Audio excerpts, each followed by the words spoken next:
Good afternoon, students. Today class 12th Economics Lesson 5 Monetary Economics. Monetary Economics அப்படின்னா என்ன? பணவியல் பொருளியல் அப்படின்னு சொல்கிறோம். பணவியல் அப்படின்னா என்ன?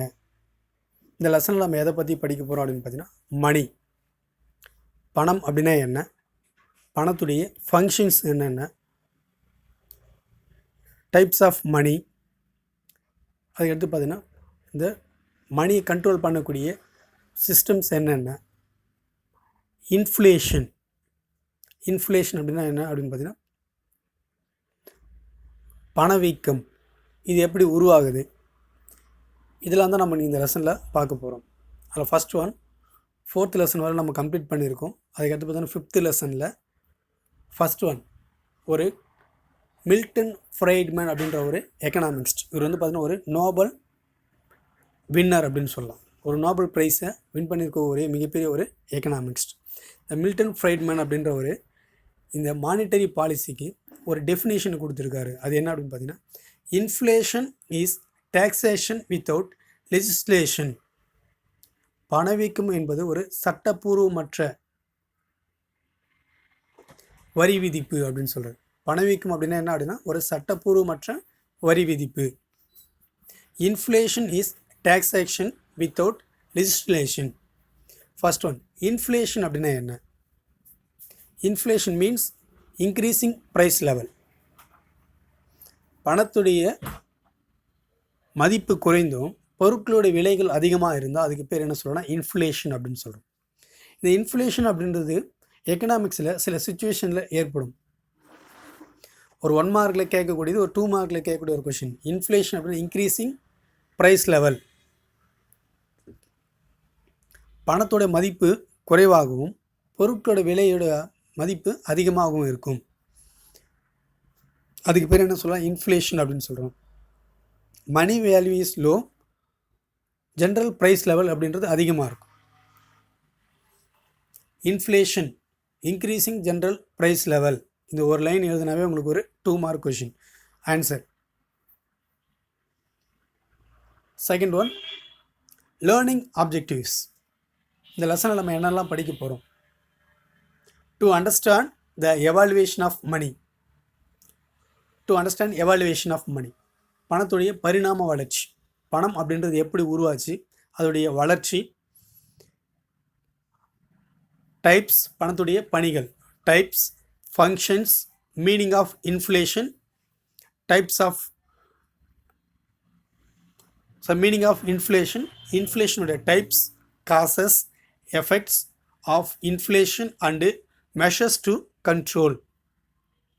To now the various bases of trade cycle. இந்த லெசனில் லேர்னிங் ஆப்ஜெக்டிவ்ஸ். நம்ம இந்த லெசனில் எதெல்லாம் நம்ம படிக்க போகிறோம், எதெல்லாம் கற்றுக்க போகிறோம் அப்படின்னு பார்த்தீங்கன்னா எவாலுவேஷன் ஆஃப் மணி, பணத்துடைய பரிணாம வளர்ச்சி. பணத்துடைய வகைகள் என்னென்ன? பணம் அப்படின்னு சொல்கிறோம், அது எப்படி வந்து உருவாச்சு, அதோடைய வகைகள் என்னென்ன. Meaning of inflation, function of money, இன்ஃப்ளேஷனுடைய டைப்ஸ், காசஸ், எஃபெக்ட். அந்த இன்ஃப்ளேஷன் அப்படின்றது எப்படி உருவாகுது, அதோடைய டைப்ஸ் என்னென்ன, அது உருவாவதற்கான காரணங்கள் என்ன, அந்த இன்ஃப்ளேஷனுடைய விளைவுகள் என்னென்ன, அதெல்லாம் தான் நம்ம இந்த லெசனில் பார்க்க போகிறோம். இன்ஃப்ளேஷனை எப்படி வந்து பார்த்தீங்கன்னா கண்ட்ரோல் பண்ணுவாங்க அப்படின்றத அந்த லெசனில் பார்க்க போகிறோம். அதுக்கடுத்து பார்த்தீங்கன்னா various phases of trade cycle, வாணிப சுழற்சி. இந்த வாணிப சுழற்சி அப்படின்றது ஒரு 4 ஸ்டேஜஸில் இருக்குது. அந்த 4 ஸ்டேஜஸ், அதான் 4 பேசஸ்ன்னு கொடுத்துருங்க. அந்த 4 பேசஸ் என்னென்ன? ட்ரேட் சைக்கிள் அப்படின்னா என்ன? வாணிப சுழற்சி, வாணிபத்தில் ஏற்படக்கூடிய மாற்றங்கள். ஒரு சில நேரங்களில் வாணிபம் அப்படின்றது ரொம்ப செழிப்பாக இருக்கும், அதிகமான ப்ரொடக்ஷன் பண்ணுவாங்க, அதிகமாக லாபம் கிடைக்கும், அதிகமான எம்ப்ளாயர்ஸ் ஒர்க் பண்ணுவாங்க. சில நேரங்கள் என்ன ஆகும் அப்படின்னு பார்த்தீங்கன்னா ப்ரொடக்ஷன் குறையும், லாபம் குறையும், இண்டஸ்ட்ரி நஷ்டத்தை சந்திக்கலாம்.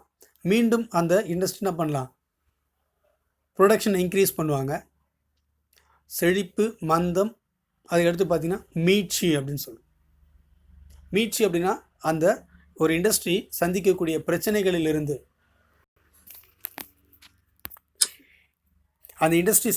பிரச்சனைகளிலிருந்து மீண்டு வர்றது. அதுக்கடுத்து பார்த்திங்கன்னா கொஞ்சம் கொஞ்சமாக என்ன பண்ணுவாங்க அப்படின்னு பார்த்தீங்கன்னா ப்ரொடக்ஷனை மீண்டும் இன்க்ரீஸ் பண்ணுவாங்க. இன்க்ரீஸ் பண்ணதுக்கப்புறம் என்னன்னா ப்ராஃபிட் அப்படின்றது மீடியமான லெவலில் அவங்களுக்கு கிடச்சிக்கிட்டே இருக்கும். அதுக்கடுத்து பார்த்தீங்கன்னா பூரிப்பு அப்படின்னு சொல்லுவாங்க. ரெக்ரேஷன். அந்த பூரிப்பு அப்படின்னா என்ன அப்படின்னு பார்த்தீங்கன்னா, மீண்டும் அது நல்ல உயர்ந்த நிலைக்கு ஒரு இண்டஸ்ட்ரி அப்படின்றது தொடர்ந்து மேலே வரும். இந்த மாதிரி ஒரு 4 ஸ்டேஜஸ் இருக்குது. அந்த 4 ஸ்டேஜஸ் பேர் என்ன சொன்னால் பேசிஸ் ஆஃப் ட்ரேட் சைக்கிள். ஒரு இண்டஸ்ட்ரி சந்திக்கக்கூடிய 4 கட்டங்கள், அதுதான் பிஸ்னஸ் ட்ரேட் அப்படின்னு சொல்கிறோம். Next one, introduction. Monetary economics is a branches of economics that provides a framework for analyzing money and its function as a medium of exchange, store of value and unit of account.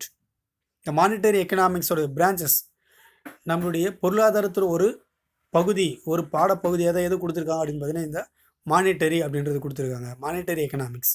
எக்கனாமிக்ஸோட ஒரு எக்கனாமிக்ஸில் ஒரு part தான் என்னது monetary economics அப்படின்னு சொல்கிறோம்.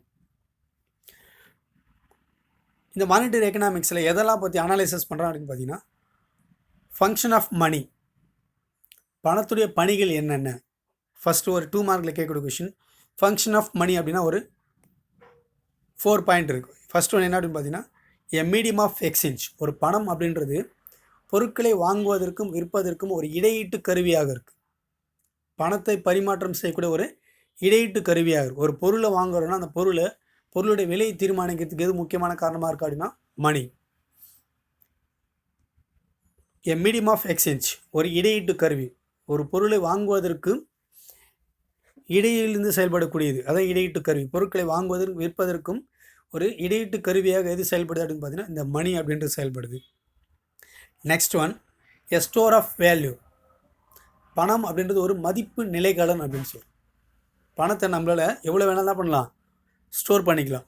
நமக்கு வேணுன்ற அளவுக்கு என்ன பண்ணலாம், எவ்வளோ வேணாலும் நம்மளால் ஸ்டோர் பண்ண முடியும். அதுக்கடுத்து பார்த்தீங்கன்னா unit of account. It examines the effect of monetary system including regulation of money and associate financial institutions. பணம் அப்படின்றது எப்படி தயாரிக்கிறாங்க, அதை எப்படி நடைமுறைப்படுத்தணும், அதை பணத்தை நடைமுறைப்படுத்தக்கூடிய சில ரெகுலேஷன்ஸை பற்றி தான் நம்ம இந்த லெசனில் பார்க்க போகிறோம். ஃபர்ஸ்ட் ஒன், மணி அப்படின்னா என்ன. மணி அப்படின்னா பணம். Meaning, money is anything that is generally accepted as payment for goods and service and repayment of டெப்ட் and that service as a medium of exchange. பணம் அப்படின்றது அனைவராலும் பொதுவாக ஏற்றுக்கொள்ளப்பட்ட ஒரு இடையீட்டு கருவி அப்படின்னு சொல்கிறோம். இடையீட்டு கருவி, அனைவராலும் பொதுவாக ஏற்கப்பட்ட ஒரு இடையீட்டு கருவி. ஒரு பொருட்களை வாங்குவதற்கும் அல்லது விற்பதற்கும்,